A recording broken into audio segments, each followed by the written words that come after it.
הפסקה הראשונה, ימה על העצים, נראה את הפסקה הבאה. טוב, ישלח אברהם את ידו ויקח את המחל ותשחוט אותו. פה צריך להגיד הערה חשובה, תמיד אמרנו שהרב מדקדק. המילה משלח את ידו היא לא מיוחדת. הרב קוק עושה את זה מיוחד. יש איזה נוח עם היונה, דוד עם הקהלה, יש כמה יש איזה, כמה, 10 פעמים. זה לא משהו מיוחד, אבל הרב קוק בכל מקרה, פעם, עושה איזה בירור מעניין, מה זה משלח את ידו? גם מה זה לשחוט את בנו? אבל אתה תצחק. קוק לא, קוק לתמיד לא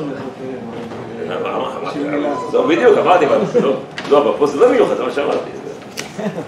טוב, אומר ככה, כאן באו הקדושת הגבורה האלוקית,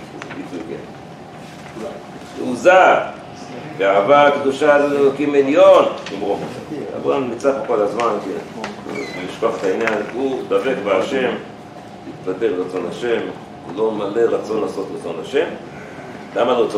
למה זה כאן מרום מוזר?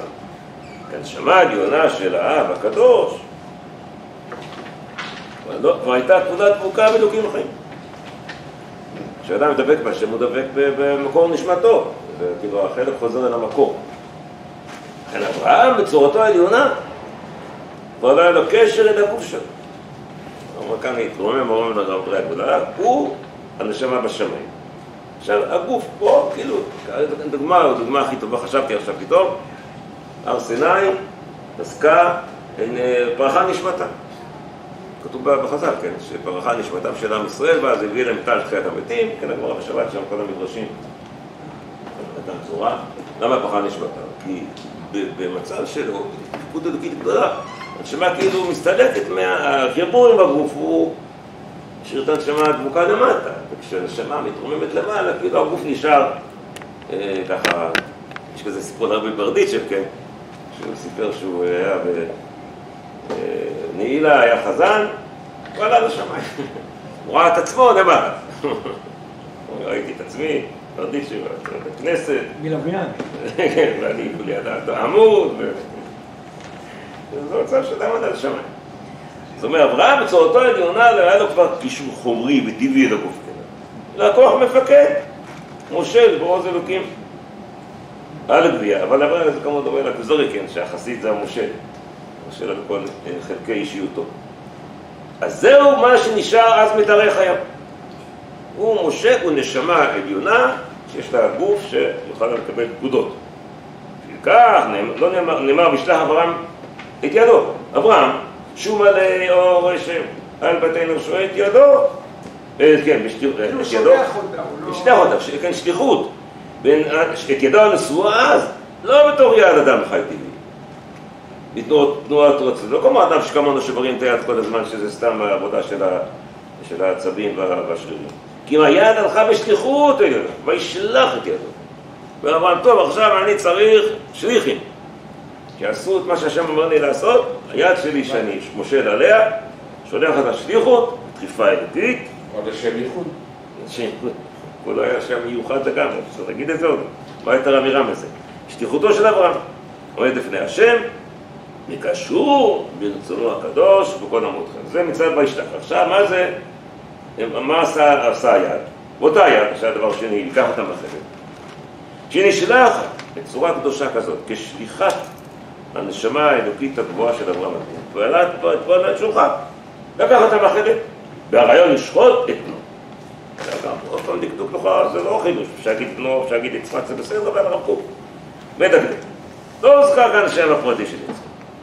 כי כל מהותו וציור, שלמותו וחמדת כל מעלותיו, תכונותיו כולם, נלקו בעצמות, הנשמה שלה, הנושא של הבן, זה להגדיל את האבהות, הגיע, בבקשה נגיע, בעזרת השם פה בפסקה מאוד למה פה הרב קוק שם לב שלא מזכיר ליצחק? אמרתי קודם שאין כאן שום דיוק, אני אמרתי, כל הפסקה הזאת זה לא דיוק במיני ובחוק, זה ברור שהוא רוצה להגיד אותו, בנו זה לא מיוחד, ישלח זה לא מיוחד, הכל. זה פסוק מאוד מאוד מאוד תמים, אבל בסדר, זה נקרא פירוש עמוק של עקדת יצחק. לא הוזכר בשם הפרטי, שכל מהותו וציור שלמותו. יצחק, כן, זה חשוב לזכור, הוא לא, מה זה יצחק, הכי טוב היה כביכול, חלילה. להקל על העניין, להגיד, יצחק לא שווה כלום, לא, שווה הרבה, שווה מאוד מאוד, ומה שווה? שכל שוויונו, כן, מהותו, ציור שלמותו, חמדת מעלותיו, כולם הם הנשמה של האב, ברוב אהבה וחיבת קודש.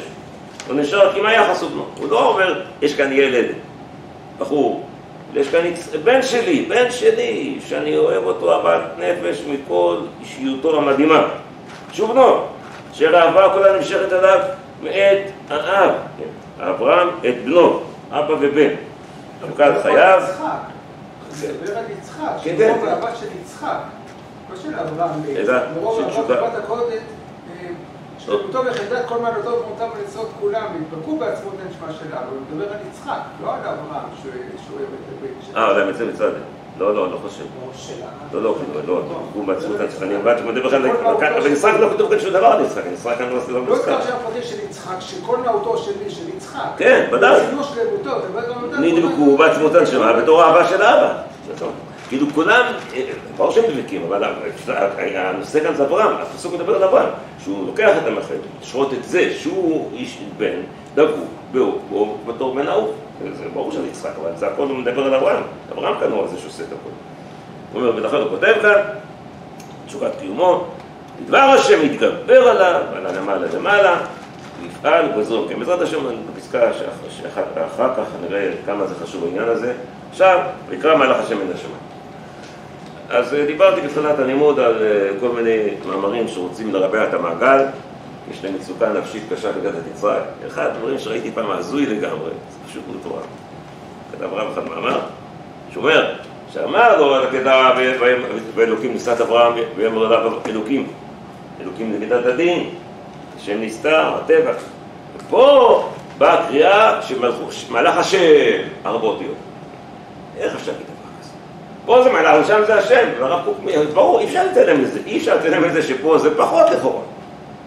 למה מלאך השם? זו שאלה שכל אחד שואל את עצמו. שהשם יגיד לו את זה, הפה שאסור, הפה שיתיר לו. למה השם צריך מלאך? להגיד לו, אתה רואה? זו הטענה של בלעם. הקדוש ברוך הוא אמר לי לך ושולח לי את המלאך שטן, להגיד לי לא. בלעם בכלל יש שם הרבה חיקוי לקוף של אברהם. יש הרבה השוואות עם אברהם. ודאי, בלעם כל הזמן משווה את עצמו, שבעת המזבחות ערכתי, כן. חמור, כן, חמור, הכל. וכן, הרב קוק לא עושה כאן בנה מאונסת, אלא עולה לשאלה, למה מלאך השם?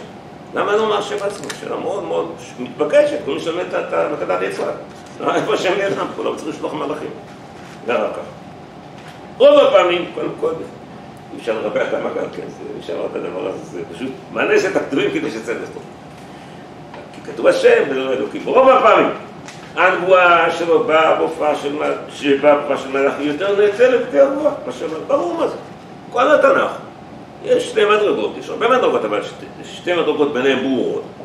אם זו הופעת השם, הופעת מלאך. לא יודעים את זה. גדעון מגיע מלאך. אני בן המלאך. אני בן המלאך, כן, אני בן המלאך.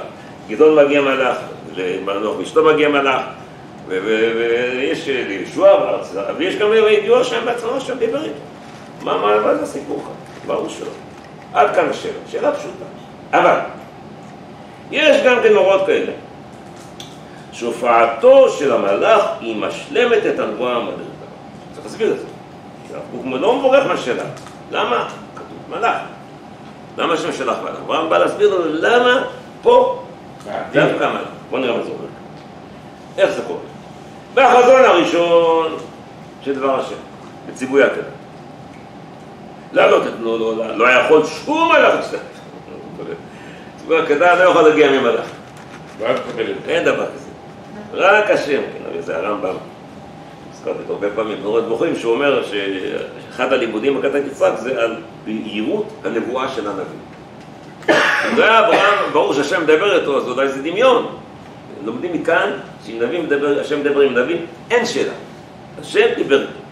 זה לא דמיונות ולא שום דבר. זה דבר מעניין. הוא אומר לנו ככה, למה? לא היה יכול שום מלאך לדבר, משתתף. ציור זה. כל עליונותו, סוד השם נראה. אלוקים, השם זה לא נקלו פה, באמת הנקודה פה, השם אלוקים זה לא כזה. סוד השם, הקדוש ברוך הוא מופיע במבטו העליון אל האדם יראה, להביא את הדירה, את האהבה, כשהוא חוזר לעניין המרכזי, זה הקדת יצחק. מה המגמה, מה הרצון, מה בא להגיד? להביא את הדירה, את האהבה העליונה, למרום, עוזה, מסה כזאת, וזה אי אפשר בשום השגה, בשום שכל, בשום מופע. עד כאן. זה ששם ציווה אותו בהתחלה, זה ברור.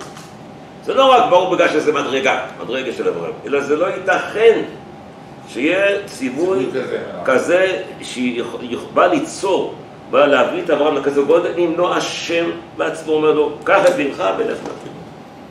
עד כאן זה פשוט. עכשיו עדיין שלא נפתור. זה ברור ופשוט. א' שמלאך זה פחות, ושהשם מופיע בהתחלה זה מוכרח. זה מה כאן אומר כך. עכשיו התשובה.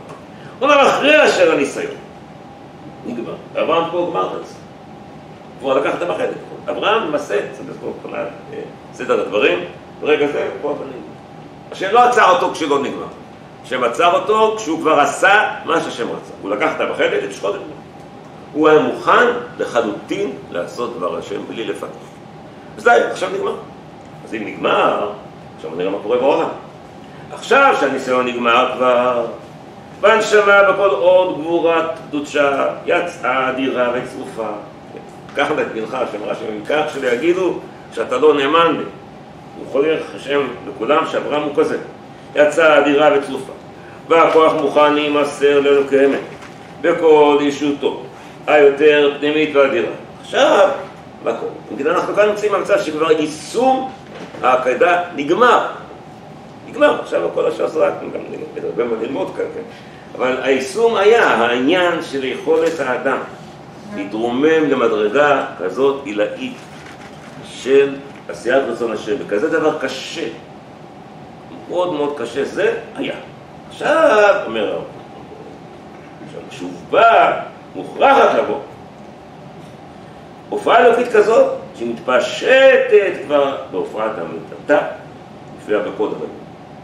הוא אומר, עכשיו כל הכוחות השמיים, הם פה משותפים, הם כולם כבר, אברהם הביא את עצמו למצב צריכים את הפסקה הראשונה, ואחר הדברים האלה, כן? את התשובה שלו לעניין הזה, מה אחר הדברים האלה? כל מה שקורה בעולם, הכנה לזה. אז שאברהם הגיע, אז כמו שאמרנו באחר הדברים האלה, שראוי כל מה שעבר על העולם מבריאתו, להיות כמו הכנה ורקע למעשה הזה. אז כשהמעשה הזה קרה, כל העולם עכשיו אחר, עולם אחר, עולם אחר, העולם אחר הזה מתגלה. אבל בוא נלך מתאר בצורתו בשלושונה עשירית, כן, מלאכי קודש, הראלי תואר, שומעים, מקשיבים, לכל השם, כמו נגיד דוגמה מתן תורה, שוב מתן. עוף לא פרח, זה לא צייץ, מתן תורה זה על עם ישראל, בסדר, אבל כשהשם מדבר דבר התורה לעולם, וזה מהפכה עולמית, אז כל העולם שם, אי אפשר שזה ייצור, בעולם לא ישייך לזה, כי האלוקות המתגלה בדבר קודשו לאמור, זה אותו דבר גם כאן, אחרי שאברהם עמד בניסיון, ויצר את הגובה העצום הזה, של ראיתי שהרב זיני, דוד של החייל שנהרג שם, אחד מהנהרגים באסון, הוא הזכיר את הקדת יצחק. דוד בדיוק עובד לעולם, משפחה. שכמו שאברהם אבינו, עקד את יצחק, אתם עקדתם את הבן שלו. אז אברהם הביא את העולם למצב הזה. עכשיו, התורה אומרת, הגיעה אמירה מהשמיים. השמיים, כל השמיים עכשיו, הם מרוממים, הם מסודרים, הם קיבלו עליהם, הם הבינו, קלטו, הסיקו, שזהו המצב. אז צריכה לבוא עכשיו הופעה אלוקית כזאת, שהיא מתפשטת כבר בהופעת המצאתה ויפיעה בכל עולמים. מלאכי קודש, והרעלי שח, הרעלי תואר, שומעים בכל השם, בכוח דנה, מלאך השם קורא, מלאך השם. לא מתוך עניין איזה חוש פנימי ארצי, ודאי שם, מן השמיים. אבל מן השמיים, כן. האמירה של היקום וכל הכוחות האלוקים בעולם, שעכשיו כולם מביאים את ההתעלות שלהם בגלל המעשה של אברהם, הוא מלאך השם, קורא, אבל לא ממיית לב, אלא ארצי למען השמיים. ברום התואר, עד כאן, עכשיו הקטע הבא. הקטע הבא. מתן תורה יש לנו מדרשים על השפעה עולמית. נכון. פה יש מדרשים שמדברים על השפעה עולמית של... טוב, הוא מסביר לך את המדרש. אני מסכים איתך, זה לא מדרש, אני לא מכיר מדרש כזה. זה שם הגענו לקטע. אל תשלח את לנער, אל תעשו מום. אני רוצה להביא כאן מדרשים, אגיד לכם מיד למה. רגע, אני רוצה לתרגם את זה. אני לא הבנתי. אחרי המעשה שלו, של אברהם, כאילו כל העולם הגיע לדרגה מיוחדת, שאז גם... המלאכים. המלאך, קודם כל, כאילו, המלאך הוא שונה, בעצם זה שהמלאך מדבר איתו, זה בא לידי ביטוי שהשתנה פה משהו. כן, לא, קודם כל מה זה מלאך? מלאך זה כוח אלוקי. השם מפעיל את העולם על ידי מלאכים. מלאכים זה כוחות עליונים שמפעילים את המציאות. כל המפעל האלוקי עכשיו בעניינים. להגיד את הציווי הזה, השם בעצמו, אני ולא מלאך. אי אפשר לתת כזה ציווי שאדם יגיע לרמה אם לא השם מדבר. עכשיו, כל השמיים מדברים איתו. כל השמיים. מה היה קורה עם הקדוש ברוך הוא? לא, אז התורה רוצה לבטא את זה שהשתנה משהו. בדיוק. שגם המלאך מספיק. בוודאי שהיה טוב בשם לדבר איתו, אבל השם רוצה להגיד שכבר זה, השם רוצה לראות לנו לפי שהעולם, היקום עכשיו במקום שכולו ברושם האדיר הזה. אז אחד המלאכים שמפעילים את העולם אומר לאברהם, מן השמיים. מה אומר לו? מה אומר לו? תשלח את לנער, אל תעשו מום. עכשיו אני אגיד לכם ככה, יש לי קשר אישי לפסקה הבאה. אני אפשר להגיד, אולי תראה למדתי פעם ראשונה את הפסקה הזאת. כשהייתי בסיפור האישי שלי, אני שהייתי בצבא, הספרתי לחבר ישוע, בעיקר השם קום דמו. מצד שני אבל תמיד אומרים, הפה שאפשר הוא הפה שאיתי. זאת אומרת, כזה דבר גדול שהקדוש ברוך הוא, כאילו היה מתאים יותר שהוא יפסיק את זה. זאת אומרת, תראה שלאסור את זה, הפה שאיתי לא פשוט. תראה שלאסור את זה, אתה תבין למה זה לא צריכים כלום. אתה חושב שאפס ששעת את זה. אני היה לי עם ישוע, שמקום דמו, הוא היה איתי איתו במילואים, מנהרג בסואץ, 30 מטר שאני נמצא, אני לא חושב, 100 מטר. בפעיל? לא, בעיר סואץ. בפעיל הגענו אחרי זה, הוא לא הגיע לפעיל. הוא לא הגיע לפעיל. הוא טס ישר לבית הקרוב. הגענו בין השאר לגלת יצחק. סיפרתי פעם, אני חושב, שדיברנו בתחילת הלימוד על התפיסה המעוותת, הבאתי את מה שהוא אמר לי אז. זוכר? שאתו לימדו אותו, שאברהם נכשל בעקדה, כי השם רצה לראות אם הוא יסתלק לגמרי בעבודת דברה, ועבודת המלך הייתה עבודה אהובה, והוא לא הצליח לעבוד. אני אמרתי לו, הוא אומר לי, למה הוא לא התווכח? למה הוא לא התווכח? מה, יש להתווכח? מה יש להתווכח? אני חושב שאמרתי לו, היינו שם באיזה סיני או בעזה, אני לא זוכר. אתה רואה את הנונון הזה, עומד כאן קומה. אומר לך, מ"פ, תחליף את הגלגל. אתה רואה את הגלגל? לא את המ"פ. מה הוא? מה יש להתבלבל פה, כן? נכון, אם אדם אומר דבר, אתה לא יודע. אברהם יודע שהשם יודע את הכל. אין מה להגיד לו. אין מה שלא חשב, אין מה שלא יודע. אז מה יגיד לו? ככה הסתיים הוויכוח, אנחנו נקבל לך להסקה וזאת. אחרי זה, הגיע פרשת וירא. לא זוכרת, זה היה ויכוח אפילו כאן, לא זוכרת. והגעתי, אני הייתי, כמו רש"י, והייתי השתדלתי ללמוד כמו שם רש"י במשפטות. רש"י הביא את המדרש הזה, המדרש השני שיש כאן, המדרש השני, תסתכלו. תשלח את אל אדם, אמר לו, הוציא ממנו טיפת דם. אל תעשו לו. זאת אומרת, המדרש עומד על הכפילות, תשלח את אל אדם, אל תעשו לו. ומצאים פעמיים.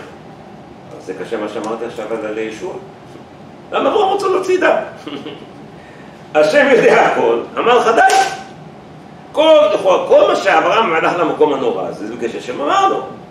אמר לו עכשיו לא, אז די, תודה רבה, נגמר. לא תודה רבה, חשוב. לא ידעתי מה להגיד. לא סיפרתי לו את זה כמובן. לא רוצה להגיד לגוע לעצמי לעשות. אבל אז מי התקשרתי? ואז הגעתי לישיבה, אני זוכר שזה חוויה שעה. אחרי הצבא שהגעתי לשמור כזה. הזכרתי פתאום בסיפור. ראיתי להתריע, לא יודע, לא מלטס על סטארט קוק בכלל. פתחתי, ראיתי, קראתי את סקרתי, בוא נראה.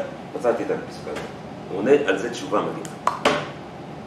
הפסקה הזאת, הרב עונה על המדרש המוזר הזה. מצד שני, עוד משפט הקטן האחרון.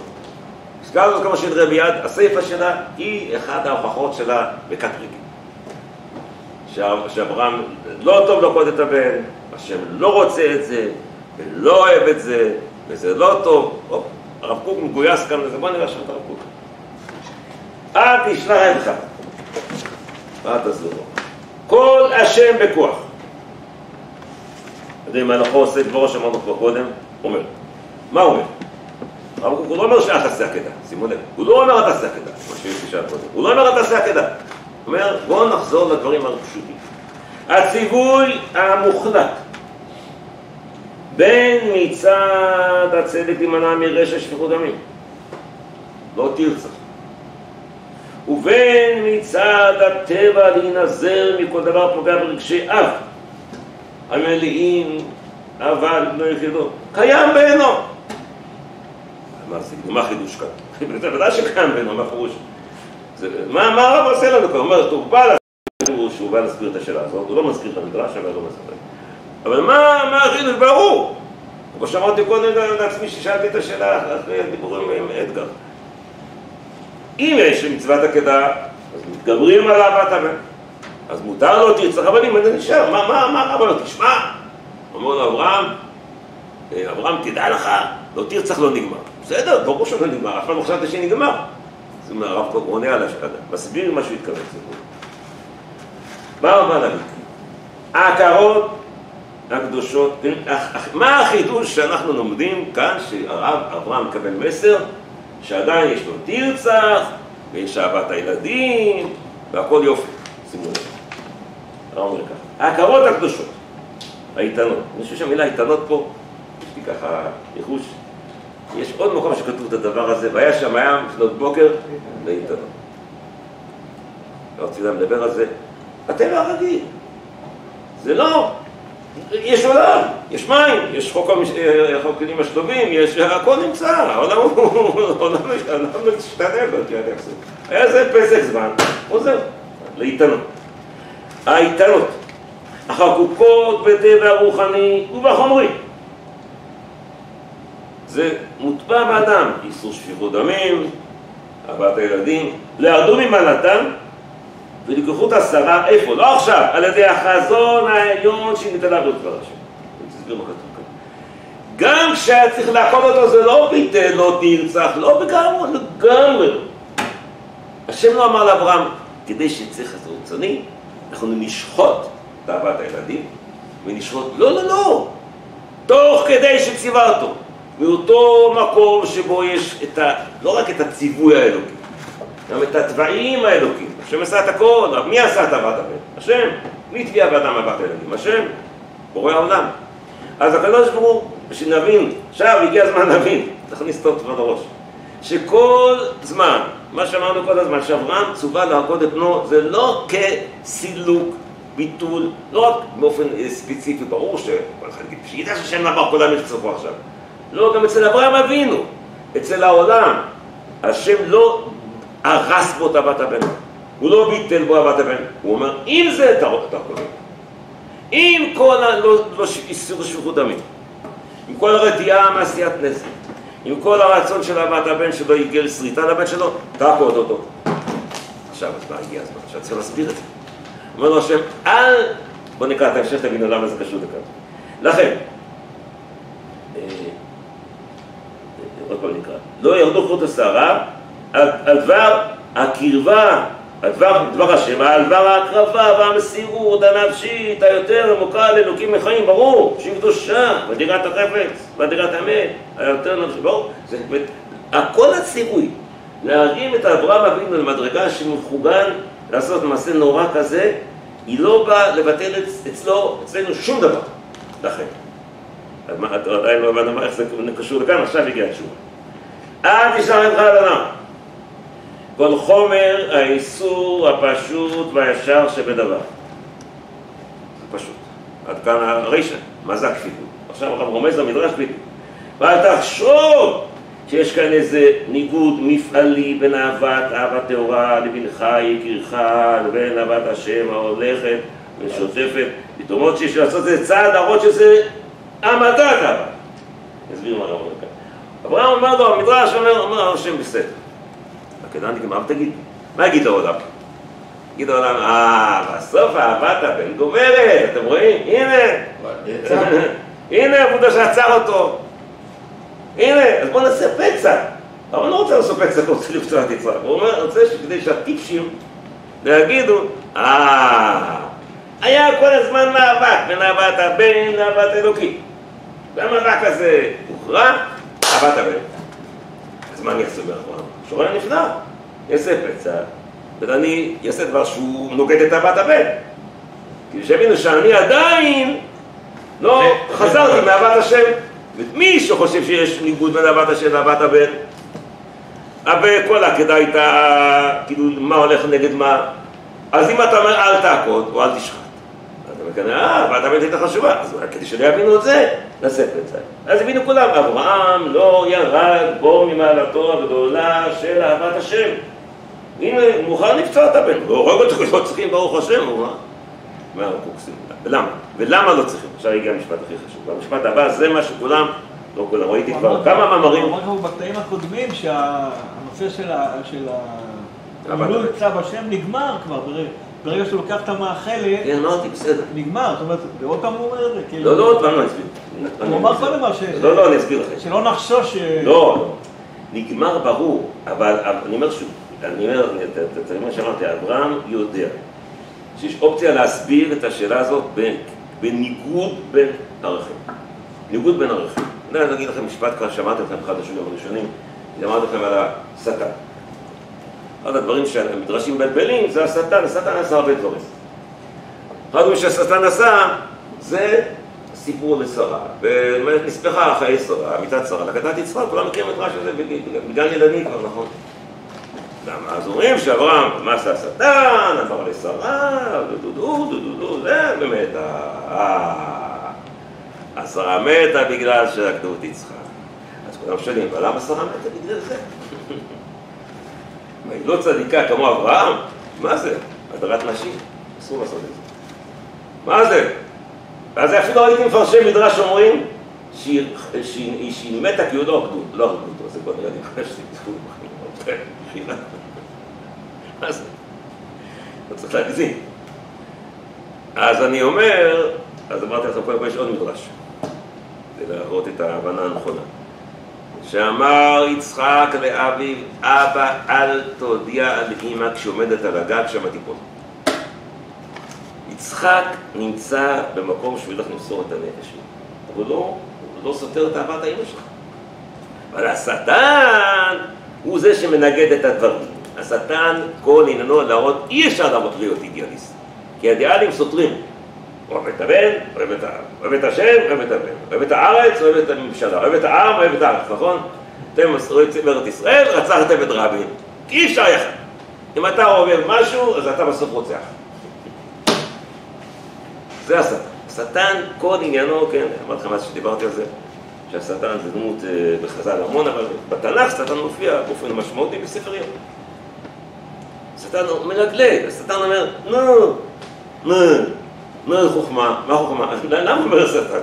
למה מה הוא? לא נגד דיו, אלא הוא אומר לשם, אל תעלה, כאילו אתה רוצה להגיד שיש לנו ערכים, מסירות, אין מסירות, הכל חשבוינס, תעזור. אז השטן אומר ככה, יצחק, שרה לא צוותה, היא לא צוותה. היא לא קיבלה את דבר השם, אמרנו שרק דבר השם ישיר יכול לעשות אותו בפסקה בדרך. היא לא שם. היא אוהבת את המת שלה. מצוין. כשהשטן בכוונה מודיע לה את זה, אז היא מתה. היא נופלת באדם. בגלל שהשטן רוצה להראות, אבל בצד האמת זה לא נכון. אני חושב מה שמעתי. כן, אברהם אומר, כיוון שאנשים חושבים שיש ניגוד בין ערכים, אי אפשר לחיות יחד אהבת השם ואהבת הילדים. כי צריך להכריע ולהחליט, אז זה לא טוב. צריך לבטל משהו, כי אי אפשר. תחליט מה אתה, רוצה את זה, רוצה את זה. אז אברהם אומר, נעשה פצע, כדי להבין שאני נשארתי בהכרעה הקודמת. לא שלא צריכים לכך. אברהם מבין כאילו עד עכשיו, אברהם עדיין לא הבין את הסוף. אברהם אומר, הבנתי, אני הכרעתי בהתעלות נפשית עצומה, נשמתית גדולה, שאני, לפי הבנה לא נכונה, שאני מגביר ומעדיף את אהבת השם על אהבת הבן. אז אם זה מה שאברהם החליט, אז הוא צודק. אז אם עכשיו אני לא עושה בכלום, יגידו כולם בסוף זה יתהפך. אז מה אני אעשה? אני אעשה פצע להראות שעדיין לא נשתנה ההכרעה הגמורה של אהבת השם גוברת. נכון? כן הוא רוצה לעשות פצע. כאשר הוא אומר לאברהם, אני יודע שציווית לא לעשות, אני עושה את הצודק.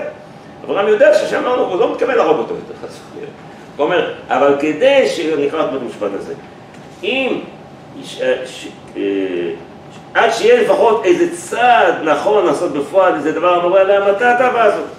אל תעש לו מורה. למה צריך לעשות את זה? כי הרב חושב, אבל למה זה לא נכון? עכשיו נחזור למשפט לפני, אבל זה לא נכון, כי, נחזור למשפט לפני זה. שאל תחשוב שיש כאן ניגוד. זה לא ניגוד. מה שאמרנו, ההכרות הקדושות לא זזו מילימטר. לא רק בצד המציאותי, בצד הערך האלוקי שלנו. אל תחשוב שיש כאן ניגוד בין אהבת האב והתורה שלך לבן. אני מדלג עכשיו לקריאה שלו הזאת. לא כן. כי רחמי, עכשיו הגענו למשפט המחשיב. פה תראו עכשיו, מצטטים את זה, ראיתי כבר כמה מאמרים. רחמי אב, לבתו נשמע טהורה. היא לבת אש קודש, הולכת, ישרה, מאהבת אלוקים, טהורה ורחמה בקודש. כי גם זה הופעה אלוקית. יש הופעה אלוקית מהמון דברים. אומר לו השם, לא צריך לעשות כלום. כי לא כמו שאפשר היה להבין שהאמנתי כאן שני ערכים אחד נגד השני. רצון השם הוא לטבע אנושי, כולם קטן. לא. הטבע האנושי הוא דבר נפלא, אני עשיתי אותו. מה עשיתי אותו כדי שירע? לא תבינו, אז אני אגיד משפט קצת להרחיב את זה בשני מילים. זה ויכוח הגדול בעולם הדתי, כן. עם התפיסה שהחומר נוגד את האלוקות. לזה שם אותו כדי שתתמודד איתו. קיבלת גוף, להתמודד. טוב, אחרת איך תתמודד? אם איך הגוף המעצבן, קטן, אני עכשיו בקשים, בספר שאני כותב עכשיו, כן, זה אחד עכשיו כותב בערך האלוקי של הגוף, של החומר, של התאבון, של הכל. של התאווה, הכל יש ערך אלוקי, השם עשה את הכל. בגדת יצחק היא נמצאת שמה, אמרנו, הגיע העולם לגובה עצום. בגובה זה אסור להתבלבל. לא שאברהם יראה שתפיסה דתית קטנה, שהוא מסכים איתה, שבאמת החומר נגד, והחומר הוא קטן, והחומר הוא שפט, והגוף הוא כלום, והגוף הוא רק בא להפריע, ולכן צריכים להשתדל להתגבר עליו ולהרוס אותו. כנראה רב קוק כותב, אתם יודעים, כמה מקומות, והשאר והכובש, נכון, כן. זה סער מוקם מאוד, כן. יש שתי אופציות של איך דבר השם מתגלה. בכובש, בניגוד או בישר, בהתאמה, כאילו שם באורות ישראל, דוקטורתו, עד שכל הרצונות הולכים כמו ביטוי חופשי של רצון השם. זה קשה להגיע לזה, כן, הוא אומר שם, פה אני חוזר שוב נקודה. המדרש הזה הוא עצום. אברהם לא רצה לפצוע אותו כדי שיש לו איזה תאוות, להוציא דם, או לראות דם מהבן שלו. אברהם בהתחלה גילה הבנה לא שלמה. בסדר, אברהם, הוא לא אלוקים כמו אברהם. הוא אומר, אולי יש הבנה, ובהבנה לא שלמה, אמרתי, אז כל הסיפור הזה כולו נתפס כמו מלחמה בין ערכים. ומה גובר על מה? עם ישראל, לא רק ישראל, כן, את הדבר הזה, כן, אחד הדברים הכי מעצבנים. שאנחנו הימניים, מעדיפים את ארץ ישראל על עם ישראל. מה מעדיפים? מי מעדיפים? מה אתה רוצה תגידי? מה מעדיפים? אוהבים את הכל, או רוצים לעשות עם עם ישראל ככה. במילה נורא קשה, כן. היום זה נקרא אוכלי מוות. לא, מה שזה כבר זה סתם סתני. זה אותו דבר. אני לא, להבדיל, לא, כי רב אמיתן זה עשה דבר, זה לא, לפי זה קצת. הוא אמר, אז רב אמיתן אמר, שזה הכרעה של עם, ארץ יותר טוב מהעם. וזה משפט נורא, בכלל זה נורא מצד המציאותי, מה זה? בגלל שהמתווכחים על זה, נקרא, אני יודע, מי שמכריע בוויכוח כמו שעם ישראל לא רוצה, אז הוא כבר נגד עם ישראל. קרה בקו שלו גם. יש ליכוד יוני, יש מדינה חיה. ואין דבר, אני אמרתי בזמן שהגעתי ליישוב, אחד בזמן, ממש בשנים, שאלו אותי את השאלה הזאת, למה מעדיפים? אמרתי, מה פירוש נגד? אמרתי, מה זה נגד? תגיד לכם, אם אני חושב, מה זה יכול להיות נגד? אני אגיד לכם דוגמה. אמרתי, המצאתי ככה במקום, אם, יגידו לרב ציודה, בחיים עוד כן, אנחנו לא חבל,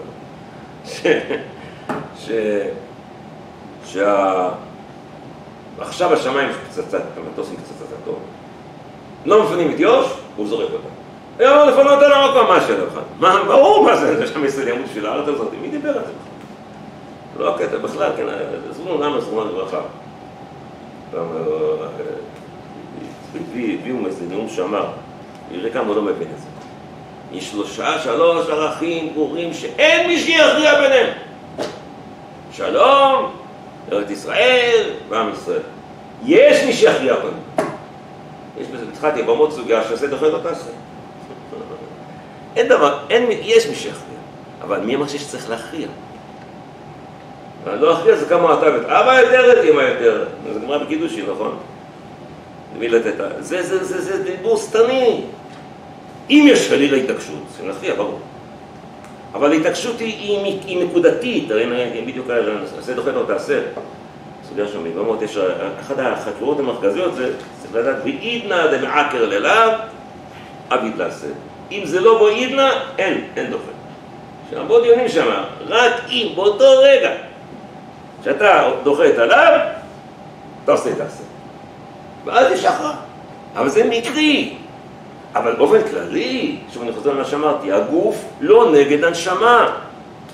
החומר לא נגד הרוח. זה הבעיה, לכן הרב אומר כאן. אברהם אבינו חשב על עולם שלא מבין עדיין. הוא חשב על עולם שעדו להבין שזו תפיסה של ניגודים בין החומר לרוח, בין הגוף לנשמה, בין אהבת הבן לאהבת האלוהים. ואז אומר לו, בהבנה הזאת אומר לו, עשר בפצע. זה נפלא. אומר כחלק יצא פרטאץ'. אם לא נסתכל נגיד, בסוף כן, אתה רואים שיצדקנו שהעיקר זה הומניזם, מה זה אהבת אלוקים? זה סתם איזה קנאות מטורפת. אבל לא שהם לא צריכים, גם אני רוצה אהבת הבן, אני רוצה את הכל, זה הכל אני. מי אתה חושב עשה את זה? מי עשה את העולם הזה? יש בגמרא, כן, עוד בדור, לרבות כשפים. בברכות. למה כשפים שמכחישים, המעליה של מעלה. גם זה השם עשה. אין שום דבר שהשם לא עשה.